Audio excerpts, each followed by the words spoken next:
Hi there BookTube, it's Eleanor here, and today I'm doing my What I've Read This Week.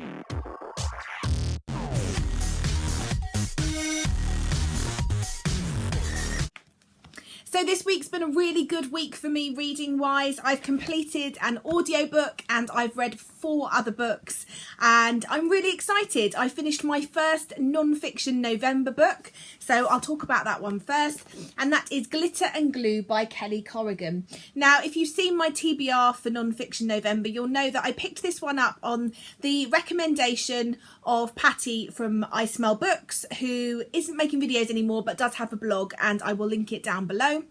And she'd picked this one up because she was interested from a mother's point of view.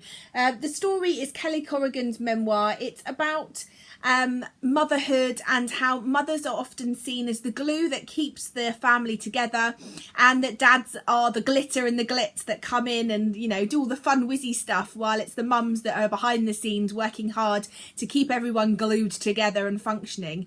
And it's about her journey when she is a young in her 20s, and she goes out to Australia and becomes a nanny, and she's a nanny for 2 children, a small boy, I think he's around 5, and a young girl who is maybe 6 or 7, and their father, who is an airline pilot, and they've just lost their mother the year previous to cancer. And it's about the feelings that the family are going through, the things she observes, and the things that she learns about her own relationship with her own mother, and realizations she comes to while she's there about motherhood, the role of motherhood, how mothers behave, and how children perceive what mothers do in a certain way, when in reality, when you become a mother yourself, it's not until then that you actually understand the reasons why your mothers are as they are. I really enjoyed this. It was really easy to read. It was very interesting. I didn't feel like I came away with lots of sort of oh wow moments and lots of realizations, but it was an interesting, quick, fun read, and so I gave this one 3 stars. Next up, I completed the audiobook of You by Carolyn Kepnes. This was narrated by Santino Fontana, and I have to say it was a brilliant narration. And the story is about it is told from the perspective of a sort of stalker who has become obsessed with a particular woman, and we're hearing his thoughts and feelings about her and her relationships and the things that sort of occur during the story.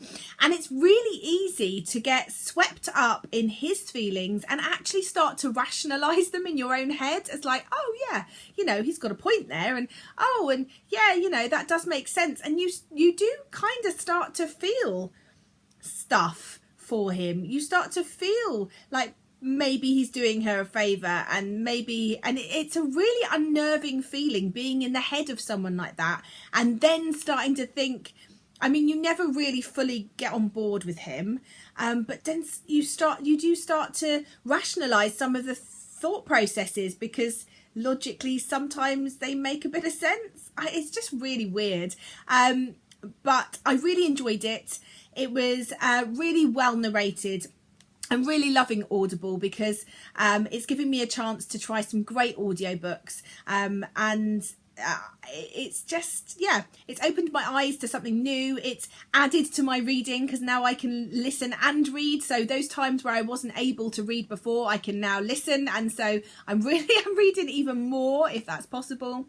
And the narrator here does a really great job of separating the characters when you have got dialogue in there, and really builds the tension and the feeling behind this character. And I really felt like we were in his head. It was a very good narration. I really enjoyed it, and overall I gave this whole thing 4 stars, both the performance of the narrator and the story itself. It was very good and I really enjoyed it. Next up, I picked a book up that I've been meaning to read for ages, and I started this one just at the end of October, and so I wanted to get to it because I'd picked up the second in the series from the library. However, I did enjoy this. It's The Dolls by Kiki Sullivan. It's the story of a girl. She goes back to where she was born. She moved away with her aunt when she was around 3 or 5 because her mother had died and her aunt wanted to go to New York and take her to live somewhere else. It's this really small gated community where you have to have a special key to get in, and there's certain magical things going on. There's a little bit of voodoo elements to it. It's and in this community you've got this really poor, poverty-stricken area, and then you've got these really rich people.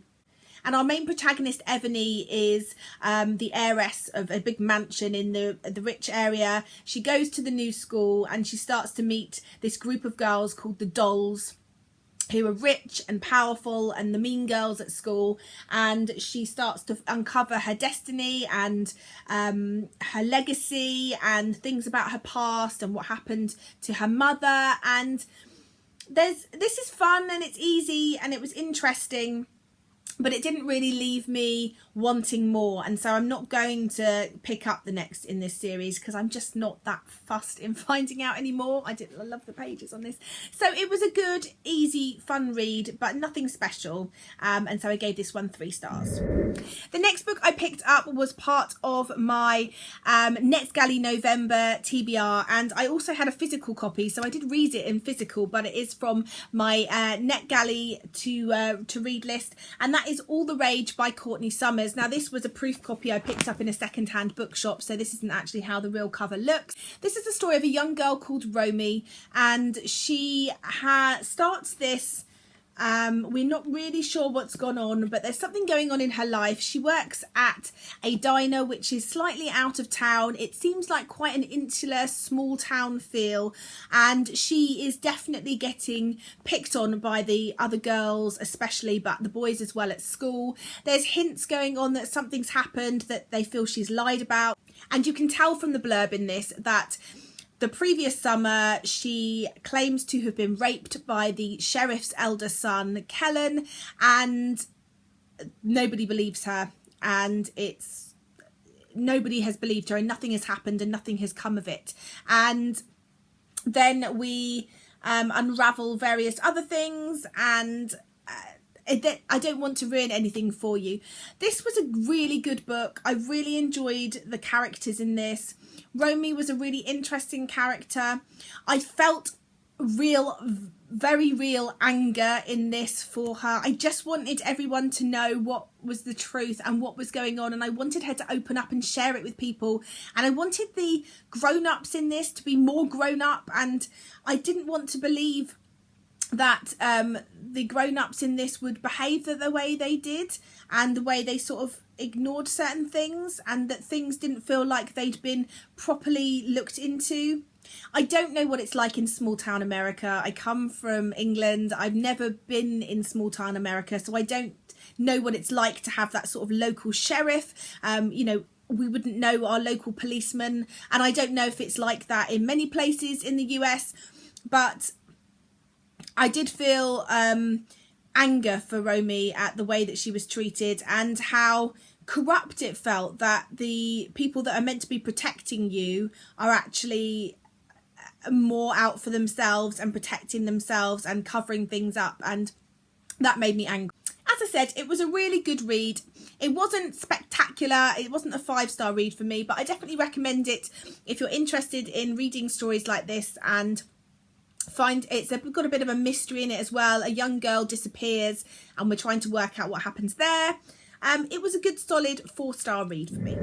And then the final book that I read this week is a book that I also read off my NetGalley November TBR, and that is, I don't know if you can see the cover there, Heart Throb by Belinda Williams.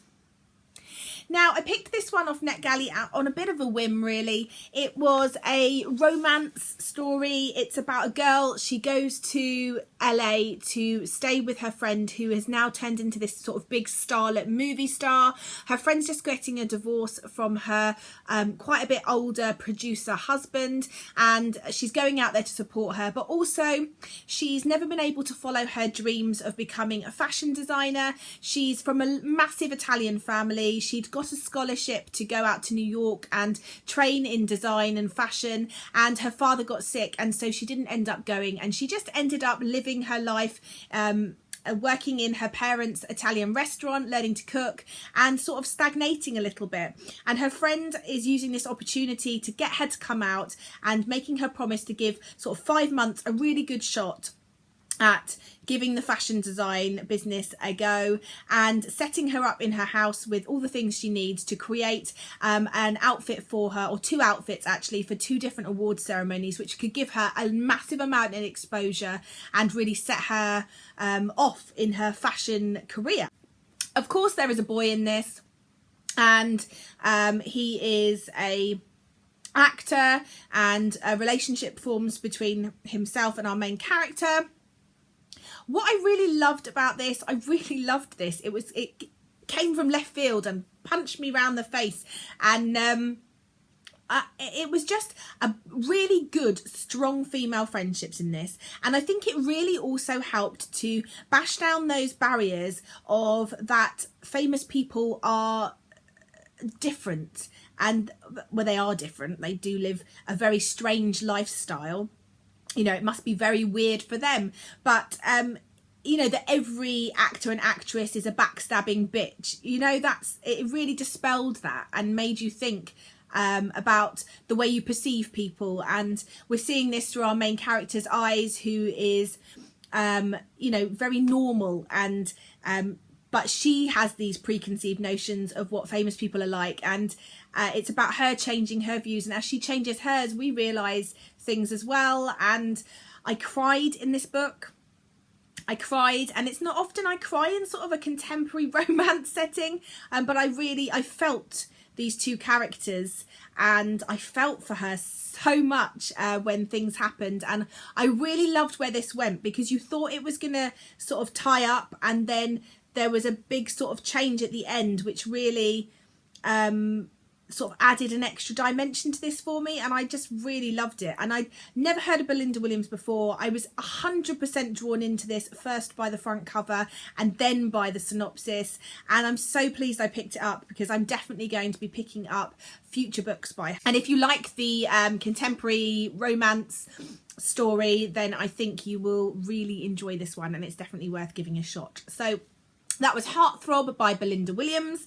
And that was the end of the books that I've read this week. I'm currently reading my next book in non-fiction November, which is Becoming by Laura Jane Williams. I'm on a bit of a memoir kick, so this is the book that I'm going to be reading this week. And I'm also reading more of my NetGalley November list, and I'm currently reading Machinations by Hayley Stone, and I'm planning on picking up Gilded Cage by Vic James, I think it is, this week as well. So lots to be getting on with, lots to be reading. I'm really enjoying getting stuck into some non-fiction books and clearing them off my shelves, and getting through some of my NetGalley books.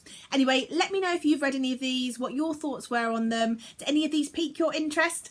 And let's chat, and I'll speak to you soon. Bye for now, BookTube.